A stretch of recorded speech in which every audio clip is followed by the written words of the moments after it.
So at the beginning of the game, it has a character says, he who controls London controls the world, kind of alluding to the empire, to this huge centre of commerce. And as we see here now on the Thames, what do you think looking at that? I think they've done an amazing job here of actually sort of evoking, it's a Whistler-like sort of scene of the Thames, teeming with traffic and sort of steamships.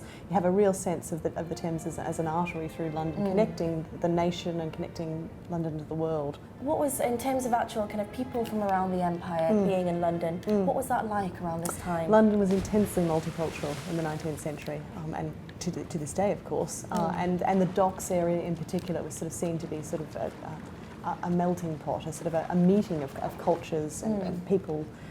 This particular area, what's striking is that these boats seem to be sort of driving themselves. The sense in which there's a vast labour force that actually sort of underpins this aspect of life in London. It was teeming with Lascar sailors, sort of Scandinavian sailors, men and women from around the empire, sort of particularly congregated in this area. And there's no sign of that ethnic diversity, that vibrancy, that cross-fertilisation of cultures that was very much sort of part of London in 1868. Because even the voices as well. Come on, step closer. Have a look at these beautiful things.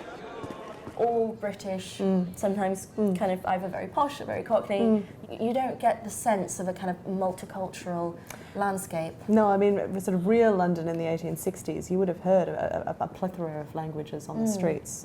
In fact, sort of amongst the Irish in London, Gaelic was still sort of quite widely spoken amongst sort of that famine generation. And, for example, sort of in many of the East London churches, you would have Irish-speaking priests to minister to that constituency. So, to what extent you can sort of delve into that level of detail in a game. But that said, some attempt to actually sort of to echo, to mirror sort of some of the ethnic diversity of London would have been good.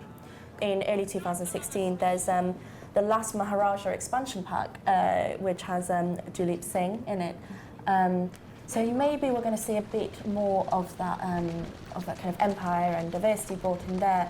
There's perhaps an opportunity through that character sort of to explore the problematics of empire, his anglicisation, his sort of longing to return sort of home, Britain sort of coming through sort of the mutiny and the like. So I think that'll be a very sort of fruitful and sort of interesting foil for sort of perhaps complicating some of these issues about empire.